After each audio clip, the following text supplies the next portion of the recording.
ഇന്ന് നമുക്ക് ക്യാബേജും അരിയും ഉപയോഗിച്ചിട്ട് നല്ലൊരു വട തയ്യാറാക്കിയെടുത്താലോ.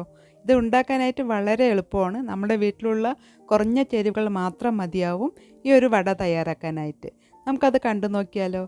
ഒരു പാത്രത്തിലേക്ക് 3 ടേബിൾ സ്പൂൺ പച്ചരി കേട്ടോ. നമ്മൾ ദോശയ്ക്കും ഇഡ്ഡലിക്കും ഒക്കെ ഇടുന്ന പച്ചരിയില്ലേ, ആ പച്ചരി എടുത്താൽ മതി. അതിൽ നിന്ന് 3 ടേബിൾ സ്പൂൺ പച്ചരി ചേർത്ത് കൊടുക്കുക. അതിന് ശേഷം 1-2 പ്രാവശ്യം കഴുകിയ ശേഷം അതിനെ നമുക്ക് കുതിർത്ത് വയ്ക്കാം. അതിൻ്റെ കൂടെ തന്നെ 2 ചുമന്ന വറ്റൽമുളക് കൂടെ നമ്മൾ ഇതിൻ്റെ കൂടെ തന്നെ കുതിരാനായിട്ട് ഇട്ടിട്ടുണ്ട്. ഇതൊരു അരമണിക്കൂർ കുതിർന്ന് വരട്ടെ.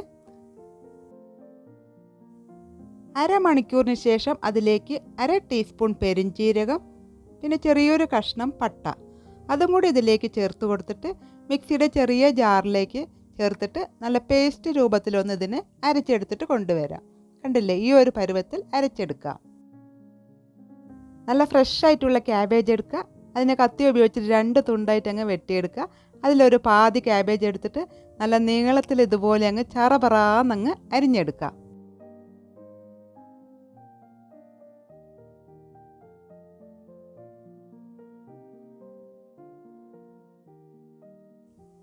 അങ്ങനെ ഇതാ നമ്മളുടെ ഫ്രഷ് ആയിട്ടുള്ള ക്യാബേജ് ഇതാ ഇതുപോലെ അങ്ങ് അരിഞ്ഞെടുത്ത് വെച്ചിട്ടുണ്ട്. ഇനി നമുക്കിതിനെ ഒരു ബൗളിലേക്ക് മാറ്റി കൊടുക്കാം.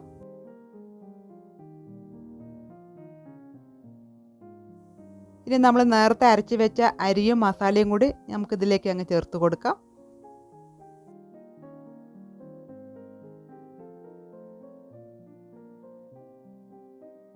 പിന്നെ ഇതിലേക്ക് 3 പച്ചമുളക് നല്ല പൊടിയായിട്ടൊന്ന് അരിഞ്ഞു കൊടുത്തിട്ട് ഇതിലേക്ക് അങ്ങ് ചേർത്ത് കൊടുക്കാം. ഇനി നമ്മളിതിലേക്ക് ചേർക്കുന്നത് 2 സവാള ക്യാബേജ് അരിഞ്ഞ പോലെ നീളത്തിൽ തന്നെ അരിഞ്ഞിട്ട് ഇതിലേക്ക് അങ്ങ് ചേർത്ത് കൊടുക്കാം. പിന്നെ ഫ്രഷ് ആയിട്ടുള്ള മല്ലിയില അത് ഇഷ്ടം പോലെ ചേർത്ത് കൊടുത്തോളൂ. കഴുകി വൃത്തിയാക്കിയിട്ട് ഇതുപോലെ പൊടിയായിട്ട് അങ്ങ് അരിഞ്ഞിട്ട് ഇതിലേക്ക് അങ്ങ് ചേർത്ത് കൊടുക്കാം. പിന്നെ ആവശ്യത്തിനുള്ള ഉപ്പ്, ആദ്യം അല്പം ഉപ്പ് ചേർത്ത് കൊടുത്താൽ മതി. പിന്നെ നമ്മളിതിലേക്ക് ചേർക്കുന്നത് കടലമാവാണ് കേട്ടോ, ബേസൻ. അത് 1 കപ്പ് ഞാൻ ഇതിലേക്ക് അങ്ങ് ചേർത്തിട്ടുണ്ട്. 1/2 ടീസ്പൂൺ അജ്വൈൻ കൈ കൊണ്ട് നല്ലപോലെ ഒന്ന് തിരുമ്മി കൊടുത്ത ശേഷം നമുക്കിതിലേക്ക് അങ്ങ് ചേർത്ത് കൊടുക്കാം.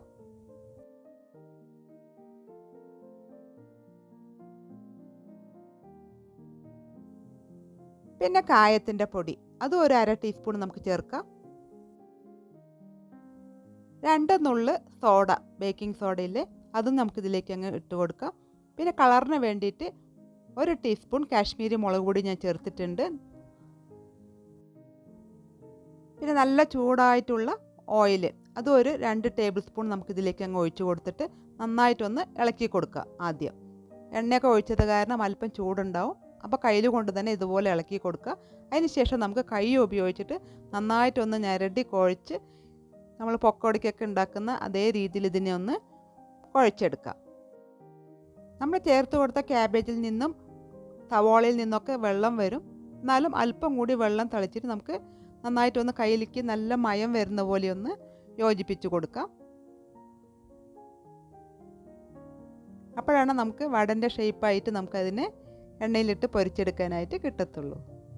എന്നിട്ട് ഇതുപോലെ ചെറിയ ചെറിയ ഉരുളകളായിട്ട് നമുക്ക് കയ്യിൽ വെച്ചൊന്ന് പരത്തി കൊടുക്കാം. അത് ഇത്രയും പരന്നാൽ മതി. ഇനി നമുക്ക് ചൂടായിക്കൊണ്ടിരിക്കുന്ന എണ്ണയിലേക്ക് ഓരോന്നായിട്ട് ചേർത്ത് കൊടുത്തിട്ട് നമുക്കിതിനെ വറുത്തെടുക്കാം.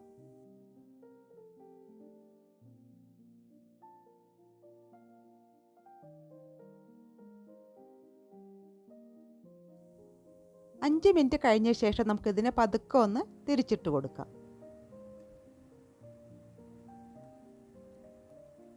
മീഡിയം ഫ്ലെയിമിലിട്ടിട്ട് തിരിച്ചും മറിച്ചു വിട്ടിട്ട് നല്ല ഗോൾഡൻ കളറായി വരുമ്പോൾ നമുക്കിതിനെ കോരിയെടുക്കാം.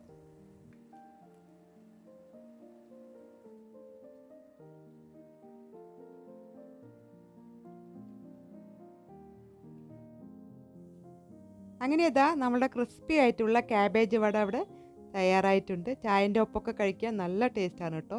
പുറമേ നല്ല ക്രിസ്പി ആയിട്ടുള്ളൊരു വടയാണിത്. ഈ വീഡിയോ ഇഷ്ടപ്പെടുവാണെങ്കിൽ ഒന്ന് ലൈക്ക് ചെയ്യണേ.